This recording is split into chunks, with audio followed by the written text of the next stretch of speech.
Australia stomps on big tech as thousands delete their Facebook profiles.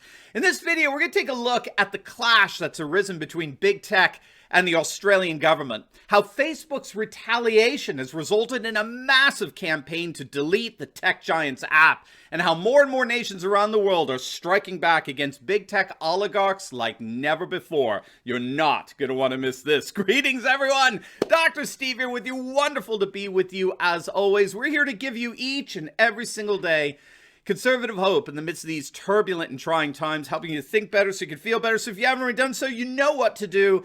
Make sure to smack that bell and subscribe button. We'd love to have you as a regular part of this channel. Also, great news as of this week, Parler is back, and so are our 60,000 subscribers there. It's wonderful to be back with everyone over there. And so for you Parler fans, make sure to click on that link below and subscribe to my Parler channel. And let's together support the return of this wonderful alt-tech site. Before we dive in here, gang, let's give a huge shout out to the sponsor of this video, and that's our good friends over at Noble Gold. I chuckle because I always think of the song Silver and Gold. When times are tumultuous and turbulent, you can't beat silver and gold. And there's frankly never been a better time to start a gold or silver IRA in your portfolio. And the amazing staff over at Noble Gold are ready to help you in any way that they can. And if that's not incentive enough, Noble Gold is giving away the U.S. Mint's own solid silver 5-ounce $1 Apollo 11 moon landing coin with each qualifying gold or silver IRA. It's absolutely beautiful, so don't wait. Click on that link below or visit their website at noblegoldinvestments.com. Give them a call, 877-646-5347. Make sure to mention my name, Dr. Steve Turley, and let's ride that gold and silver wave together. All right, let's dive right in here, gang. We got a massive battle that's emerging between the nation of Australia and big tech. In a nutshell, over the last several months, Facebook and Google have been at odds as to whether the tech giants should pay news organizations for the news articles that are shared on their networks.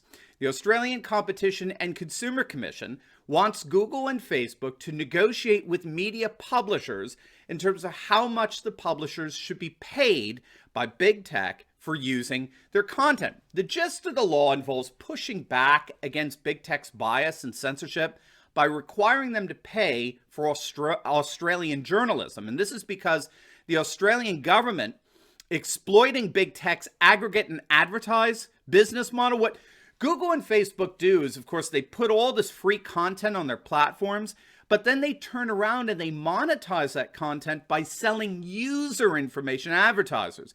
You see, the reason why Google and Facebook give away everything for free, particularly Google, is email, internet searches, YouTube entertainment, right, calendars.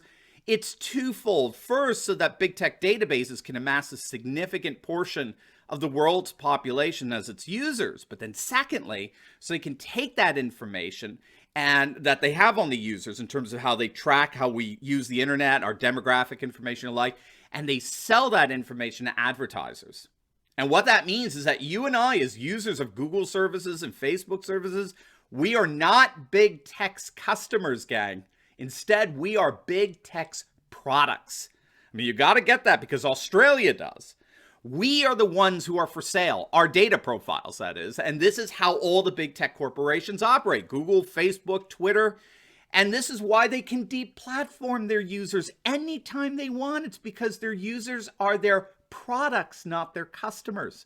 No single big tech company has any customer loyalty or service to their users whatsoever, precisely because their users are not customers, they're products. Okay, so the Australian government's cracking down on big tech, requiring them now to pay for their news content that they use to gather user information to sell to advertisers. And so they've been in negotiations with Google and Facebook over the last several months.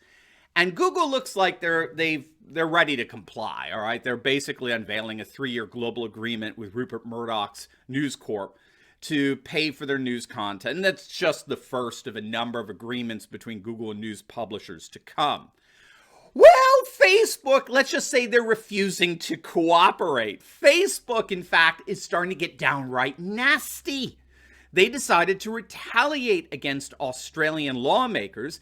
Facebook has actually gone so far as to block news links in Australia, effectively stopping all Australian news publishers from publishing on the platform.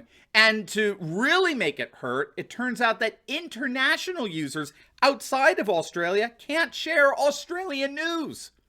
Australian Prime Minister Scott Morrison wastes no time in publicly and sharply rebuking Facebook, which he ironically posted on Facebook. Quote, Facebook's actions to unfriend Australia Today, cutting off essential information services on health and emergency services, were as arrogant as they were disappointing. I am in regular contact with the leaders of other nations on these issues. These actions will only confirm the concerns an increasing number of countries are expressing about the behavior of big tech companies who think they are bigger than governments and that the rules should not apply to them. They may be changing the world, but that doesn't mean they run it. Amen and amen to that. Welcome to the party, Australia. It's awesome to have you aboard. And Australians as a whole are not standing for this in the least. Already hashtags delete Facebook and boycott Zuckerberg are trending on Twitter today. The British Express has reported thousands of furious Australians are now deleting their Facebook profiles and asking their friends to do the same. A number of Australian politicians are coming out and declaring that if Facebook won't support our journalists, then we will not support Facebook. So there's obviously a massive Australian backlash against Facebook as we speak, a backlash that extends out from Facebook's decision to ban President Trump from its platform, along with Twitter. And what the Silicon Valley leftists don't seem to understand is the fundamental law of the universe. We all know it. Get woke, go broke. As we recall, Facebook, along with Twitter, lost a combined $51 billion in market valuation after the two tech giants banned President Trump. And certainly it appears that Facebook has yet to learn its lesson. But make no mistake, they're going to learn it. And they're going to learn it the hard way. The wonderful news that's going on as we speak is it seems more and more of the world's nation states are rising up and fighting back against big tech big time. Now, before we get into that, make sure to click on the link below and download your own all-tech directory guide, which we call the New Conservatives Survival Guide to Big Tech Censorship. It's absolutely free for you as an ebook download. This is a guide we put together that's going to give you all the different alternative social media sites that are rising up all over the place that you can go to for all your favorite independent content creators. But of course, it's without any of the censorship that we're being exposed to by big tech. And it's also going to give you insights into what scholars are calling an emerging post-Google age. It is absolutely free as an ebook download, and it's yours simply by clicking on the link below. So don't let big tech censors get in the way of your favorite content creators. Click on the link below and enjoy your survival guide to big tech censorship today. All right, so as we've been reporting on a number of our other videos, there really is nothing less than a massive international backlash against big tech. So for example, in the nation of Hungary, led by the amazing Prime Minister Viktor Orban, the government has convened a meeting of the Hungarian Digital Freedom Committee, which is drafting plans on how to sanction what they're calling the unfair commercial practices of big tech in censoring particularly conservative voices. And as such, Hungary is joining their ally Poland, led by the Nationalist Populist Law and Justice Party, Mateusz Morawiecki, the prime minister. They've introduced a bill that proposes heavy fines against big tech, which is aimed at enabling internet users to file complaints against the removal of their online posts, as well as the creation of a special court for matters involving freedom of speech online. The law would fine big tech firms $2.2 million every time they unconstitutionally censor lawful speech online. Under its provisions, social media services will not be allowed to remove content or block accounts if they do not break Polish law. And it's not just Hungary and Poland. Russia's gotten involved. India, the nationalist government there, they're pushing back on Twitter's refusal to cooperate with the Indian government, citing, if you could believe it, Twitter execs cited that they have a right to free speech. Yes, Jack Cancel Culture Dorsey has claimed that India cannot tell Twitter what to do because of their right to free speech. Well, India didn't take too kindly to that. The Indian government has said unequivocally, saying Twitter has no constitutional, statutory, or any legal basis whatsoever to interpret what constituted free speech under Indian laws.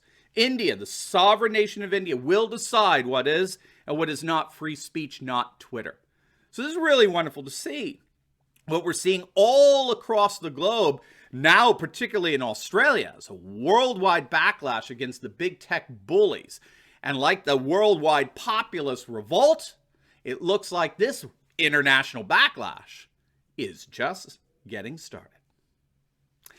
Now, before you go, make sure to like this video, comment down below, and subscribe to my channel. And you definitely want to check out my latest video. I just uploaded it. It's on how the future of the EU, the European Union, is in doubt as Italexit, Frexit, Swexit, and Nexit sentiments surge. If you want to know what all those exits are, you got to check out the video. So make sure to click on the link, and I will see you over there.